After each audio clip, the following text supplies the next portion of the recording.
Hey, King Chaka ENT, I want you to be an activist. Man, I apologize, y'all.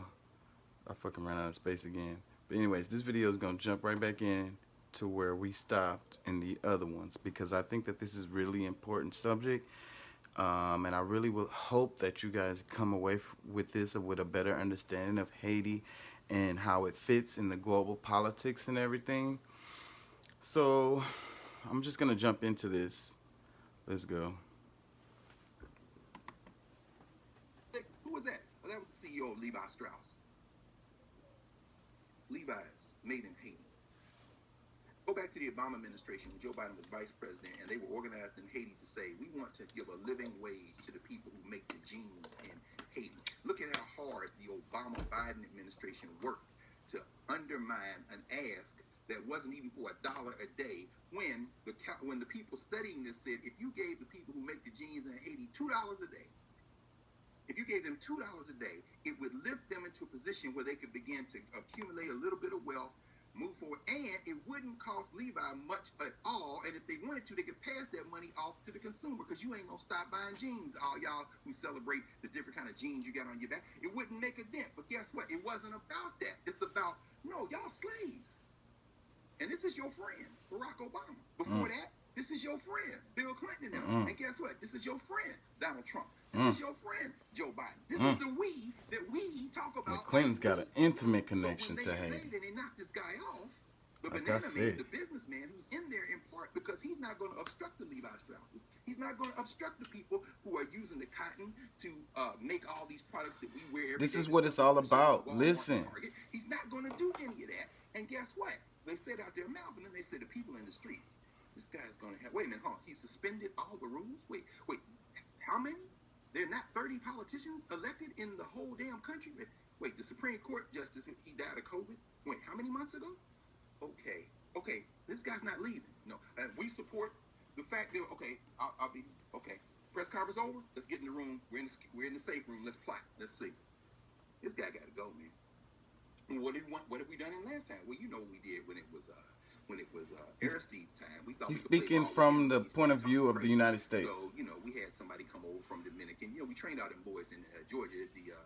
That's where they train them at this school for the Americas, right? All the military cats, right? And then again, they said DEA, and then people said we heard them sound like they got Spanish accents. Yeah, see, y'all gonna set this up, as you said, as DR versus Haiti, as if there aren't people in DR and Haiti who have always worked to come together, but you always don't speak Spanish. Right. That's the point, right? But you don't want people to see that. You just want to keep saying that they don't like each other, and then their children start talking like that because they don't have the momentum of memory. So anyway, let me bring this to a close. So you say you support him in public, U.S. State Department, federal government. You carried the water past where you should have when he said he was going to stay. And the people, you thinking maybe this will go away, but more and more people kept protesting, and you kept doing the recalculations on a daily or weekly basis. And finally, sometime soon, I suspect you decided, okay, we got to keep saying at the press conference because these people watch. Y'all see all them books behind this dude? Yeah, we support. He got a PhD, by the way. Said, okay, you got to go. Give me the phone. Hello. Hey, man. You might speak to Moise. Hey, man, you got to go, man. Now, we're going to take care of you. Because every time somebody's had to go, we got the spot. He's still speaking from the United States. Remember your friends? Yeah, Duvalier. Yeah, Papa and Baby Doc. Yeah, because you got some of them boys in your security detail, right? Yeah, that's why the politicians don't trust the security because they said it came out them boys that was out there swinging machetes 30, 40 years ago. Yeah, you got to go, man. Oh, you're not going. He's speaking to the president of Haiti, hypothetically. All right, check back in with you. Click. This guy got to go. Hold on, give me a second. Press conference. We stand and support. Yes, very much. Okay, thank you. Now you go back in the room and you say, now how are we going to pull this off? Man, come on, man. You know this playbook. Everybody who has been deposed ends up in one of the countries that is propping this mess up for the business interests. I don't care whether it's Africa. Y'all go look up a guy named Mobutu Sese Seko who would come to the United States, and here he is with, what's that fool's name out of Utah? The old one. I don't know if he's still Orrin Hatch. Yeah. You come to the White House. Mobutu is the cat who was complicit in killing Patrice Lumumba, but they got a spot for him. Man, y'all need to know who Patrice Lumumba is. If y'all don't know who he is, please look that up. They got a villa for you, bruh. Oh, but you, oh, okay, so, and to borrow from, I guess it was the Mac, or where we can handle this like some gentlemen. Or we can get to some old N-word. Gangsta shit. in other words, we done called you, man. Called you out. This is conspiracy theory. No, this is history. You should probably go back and read a little history. Condoleezza Rice is still walking around. That's what I'm. Ask her how it goes down in Haiti. That's what I'm saying. Is still around. Ask him. Telling y'all, bro. History leads to right now. Clinton Foundation. Go look at our conversation. Woo. This is how it goes down. So now he's in Pétionville. For those of you who are Haitian, y'all know what that is. For the rest of y'all, talk about Alexander Pétion. Go back to the Haitian Revolution. This is the suburb that's the safest place. In fact, they say that Moise didn't even like to leave his house. He got security. That nigga was paranoid. He know. DEA. Dude, this ain't your presidential palace. This is my crib. I'm in Pétionville. How did you get to the door? DEA. Boom. He's dead. Yeah, how did they get to him? That's a hit. The only question is who sent the hit squad? And then what happened? Joe Biden. We decry, but guess what didn't happen? Did Levi Strauss factory close? Uh-huh. Did the businesses close? Uh-huh. No. Okay then. Follow the money. Exactly. Now, I should say one other thing. The last president was killed, as I said, 1915. They occupied for 19 years. Now the debate going on, I guarantee you, debate going on in Paris, debate going on in Washington, D.C. Listen to this man. Is, okay, now how are we going to play this now? We can run it through the UN. Because what is not in Haiti right now? A government. What wasn't in Haiti 3 days ago when he was alive? A government. It's just been a mess.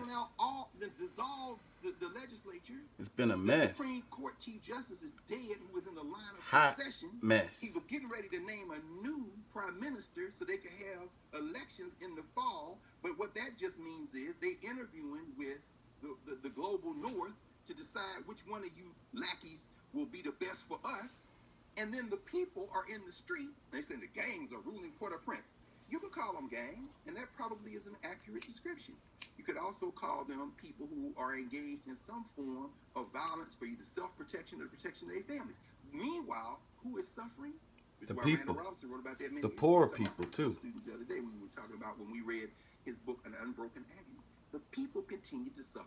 The people, all the people who are, everybody the watching people. this, who is Haitian, who has friends in Haiti, who these people rely on the remittances. All them people in little Haiti in Miami who send remittances. You can call up from Haiti, order the stuff in Miami, and pick up the stuff in Haiti. All those people are suffering. People are worried about their mama, their cousins, their grandma. It's a real thing. The phone is off.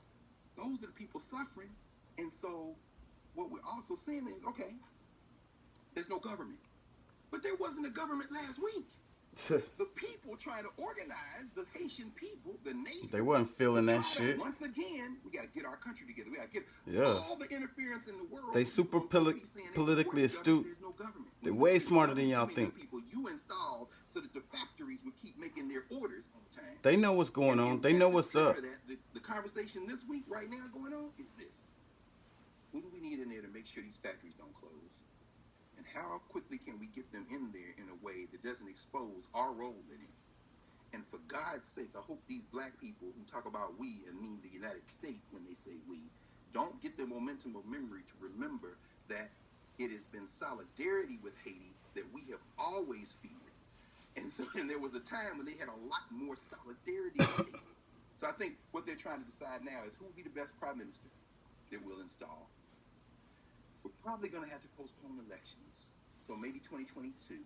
So do we send the UN in as the occupying force? Well, some of them are already there. Remember the earthquake in 2010 and then 2016, the hurricane? They haven't really left. Remember all that mess that they had down there with disease and all that? And then you got rape and you got all this other stuff these UN guys are doing. Yes, I don't know if they're the best idea. Well, hell, did we take it back a century and invade and just occupy? No, we don't want to do that. We'll come off as who we are. Too harsh. That's too harsh. You know, I mean, because remember, we haven't done that in Cuba. Well, yes, you did.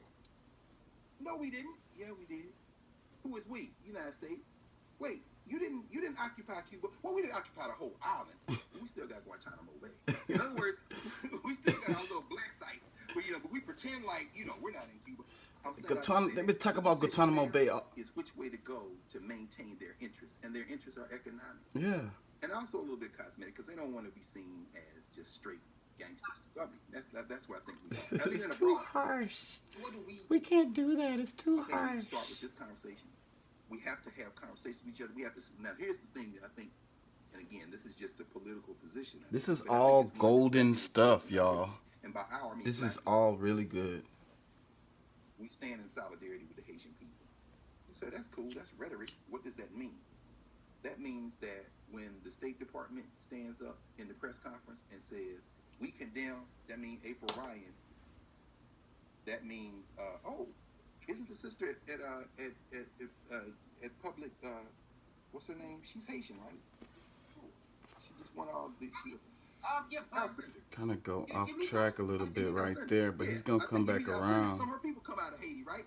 So it's like, okay, I understand what you're saying.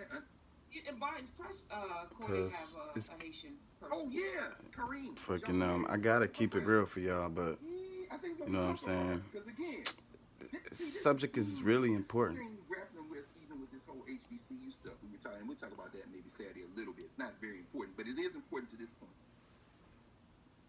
Individuals will always be able to cut out space to operate. That's how an oppressive system works. Listen, So even during enslavement, you had a few black people who could cut out a little space to operate. listen.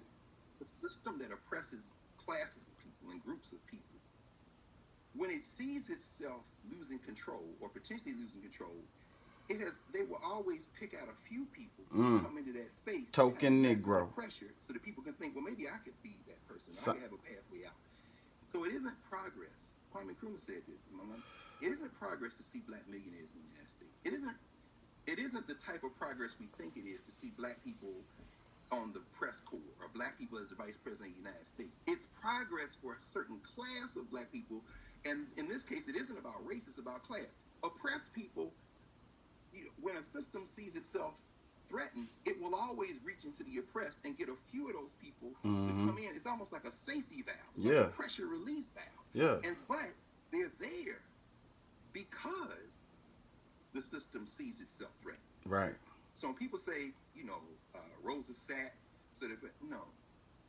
The people moved not to get you a job. And then once the people put you in that job, the people have expectations of you, but not understanding the system, they don't realize that once you're in there, you can't fulfill their expectations and stay there. And your job, carefully cultivated, you've been vetted since damn near birth, is to stay in the job. And then turn around to the rest of the people and say, Doing your token Negro shit. Keep singing and dancing. Oh, shit. Now, this is just historically stupid. So, stand with Haiti in solidarity. If you're in the press corps, keep pressing. And I'm naming black people, but it should be everybody. And that tells you who people are, too. You take the people that they were. And for the rest of us, that means calling your representatives. That means attending some of these rallies and strikes. And that also means paying a little bit more careful attention to where you're spending your money. If you're buying Levi's, you should ask yourself, do these come from Haiti? Maybe we need to organize an information campaign. I bet y'all ain't know How that. effective they can be. They are not the answer. Most of our stuff is coming from some And then finally, slave what we have to do, that's in a and I don't box. think we're gonna do this, Some but oppressed, just say it anyway. really poor people You know what I mean? making our stuff. Because we're alive. We got to say some things, right? It's coming from China, You should always Africa, learn for yourself, and then Haiti. make your decision, informed decision. As they said in the Civil Rights Movement, they asked the question, which side are you on? You gotta pick a side, man. Which side are you on? So when you look, this is not a movie where, oh man, this guy was bad, or this guy was good, or white people. No. Study it for yourself That's what I was and saying. make a choice. It isn't that complicated. It's not. But that's hard work. And so I think John Clark, We can do it. I think y'all can do it. Y'all can do it. Y'all gonna do it. Y'all want to do it. His wife should not have been shot. But guess what? Nobody who has died in the streets in Port-au-Prince, nobody who's died in Haiti over the last several years because of this man or because of the elements that put him in, they It's shouldn't just have been sad. shot either. They shouldn't have been shot It's either. just the Nobody sad. should have died. In fact, them black people shouldn't even be in a position to be trying to have a Haiti. If you want to go back to the original violence, why are we over here in the first place trying to create a nation? Because y'all Mm-hmm. came and got us. Mm-hmm. What were y'all doing in Africa? I don't give a damn if we was having a whole Mm-hmm. fist fight. Mm-hmm. You came, put us on boats, Mm-hmm. so we ain't gonna start talking about comparative violence and slave. No, if we had gotten in boats, come to England and taken you down and put you in the Caribbean, then you might have an argument. But we didn't do that. You did that, and you won't leave us alone. We just trying to have a country. So so I think, and that's not just Americans. That's not just Americans. If you're in France, That's what I was if saying. you're in England, if you're in any of those G8 countries, Mm-hmm. we need to be doing the same thing because I know this conversation will be seen all over I the would world. If you're include in Russia. Africa, you need to ask your governments. Remember, Aristide was flown to the Central African Republic. Then South Africa said, we'll take him. And he said, why was he going to the Central African Republic? The United States made a phone call. I told you I asked Condoleezza Rice. In other words, you got governments in Africa that are in bed because they done told them, if you don't do what we say, then, maybe we'll close off them little $3 we pay you for, In other words, this is geopolitics. Geopolitics. When we say we, you better listen to Gwen Berry. Listen to Gwen Berry and Karen Hunter talking about we. And what happens when you decide, I'm not leaving the United States, but that little nation song right there don't speak for me. And then watch everybody come at her. And guess what? We were clear about that. Very clear. All right, see y'all on Saturday. Saturday, we're going to have, listen, y'all better come. Saturday? Anyways, Karen Hunter, I recommend y'all check out her show. I said on the other video, there's a link underneath this one. The name of this one is In Class with Carr, special episode, What Really Happened in Haiti. Karen Hunter. And it's about 39 minutes, a little over 39-minute video. And in the description, they have the links. And there's a video to the Haitian Revolution, and another one to the history of Haiti, and then there's another one. Anyways, they're all like more than 2 hours long. It's literally a class. I was skipping through it, and it's really heavy. I recommend everybody check it out if you're curious, for real. You're gonna learn a lot. And like I say, for you to really understand what's happening now, you really need to try to understand what has happened before. And I'm really tired. I had class this morning. It's late already. Had a test and shit. I passed. I got an A. Anyways, I just really feel like I had to finish this up. I felt like it was really important so you guys could understand Haiti a lot better. And this guy here could explain it a lot better than I could. Anyways, and in layman's terms also, so... And like I say, you got to understand the background of a lot of the stuff he was saying to understand what he was saying. But I think that I think that most people could get it.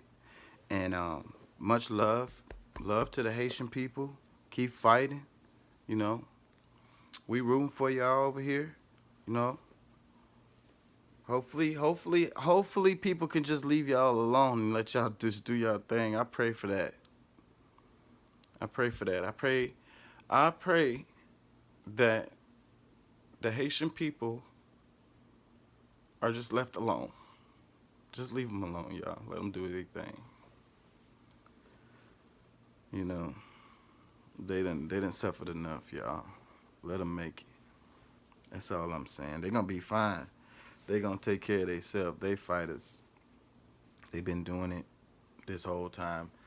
They've been successful even despite all of this. So if they just get left alone, I think they'll be all right.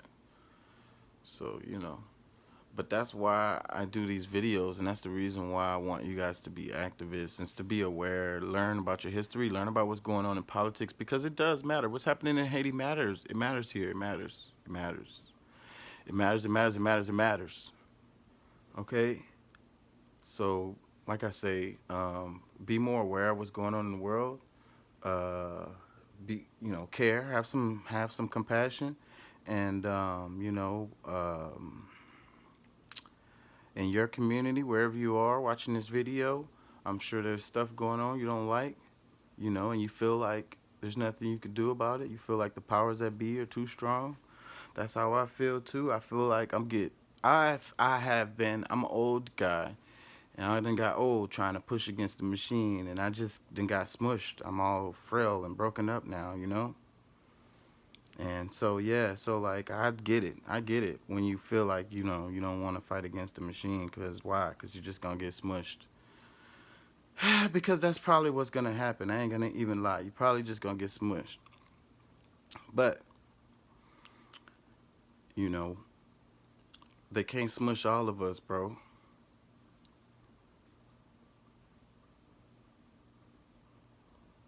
They can't.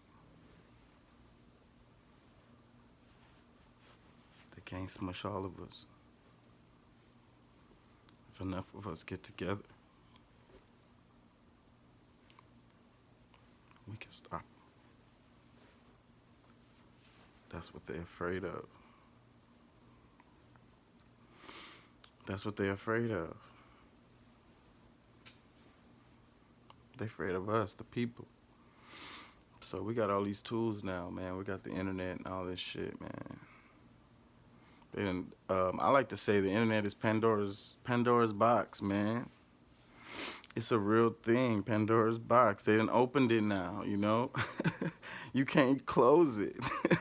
There's nothing you can do. They're trying.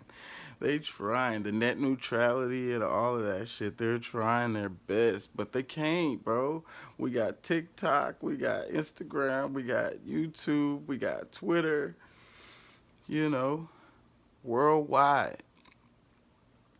So let's use these tools that we have, and let's communicate, let's educate, let's organize, let's get together in our communities locally, and let's make some changes. I love y'all. Peace.